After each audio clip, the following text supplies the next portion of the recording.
السلام علیکم ورحمۃ اللہ وبرکاتہ۔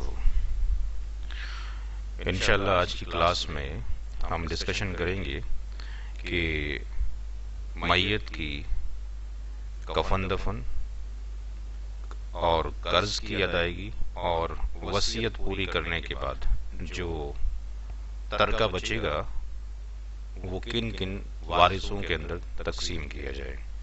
یعنی جب کسی کی موت ہو جاتی ہے تو اس کی موت کے بعد سب سے پہلے ہم کفن دفن میں خرچ کرتے ہیں۔ کفن دفن میں خرچ ہونے کے بعد جو اس کے اوپر قرض موجود ہے قرض کی ادائیگی کی جائے گی۔ کفن دفن اور قرض میں جو پیسہ خرچ ہوگا اس کے بعد جو بچتا ہے اس میں دیکھا جاتا ہے کہ اب وصیت کتنی ہے، تو وصیت 1/3 ہم کر سکتے ہیں کفن دفن کا خرچ نکالنے کے بعد اور قرض کی ادائیگی کے بعد۔ وصیت ہونے کے لیے کنڈیشن یہ کہ 1/3 سے زیادہ نہ ہو، تو تین چیزیں ہمارے سامنے آئیں، ایک کفن دفن، دوسرا قرض کی ادائیگی اور تیسرا وصیت۔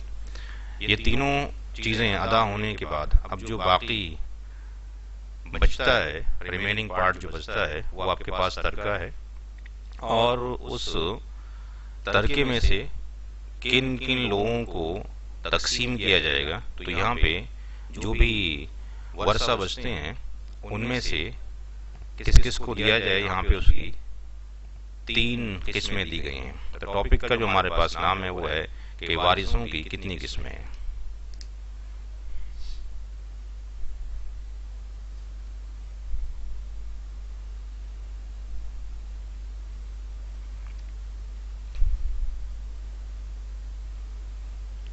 وارثوں کی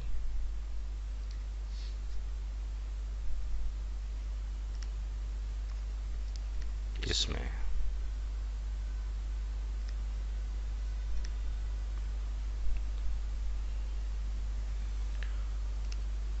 شریعت نے 3 طرح کی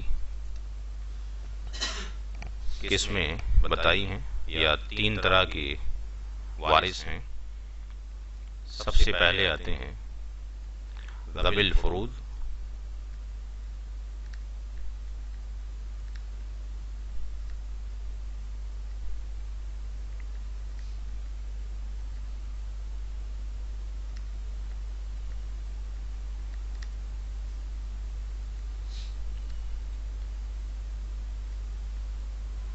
دوسری جو قسم ہے وہ ہے اسبات،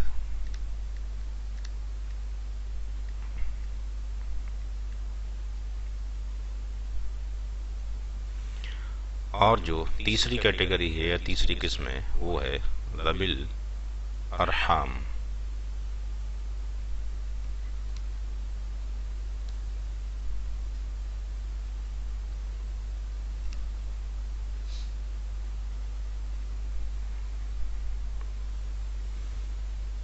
تو میت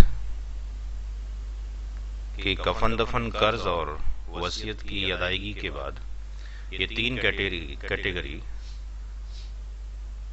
ذوی الفروض، اسبات اور ذوی الارحام، ان لوگوں کو ہی ترکہ تقسیم کیا جاتا ہے۔ اب پہلے ہمیں یہ پتا ہو کہ ذوی الفروض کس کو کہتے ہیں، اسبات کس کو کہتے ہیں اور ذوی الارحام کس کو کہتے ہیں۔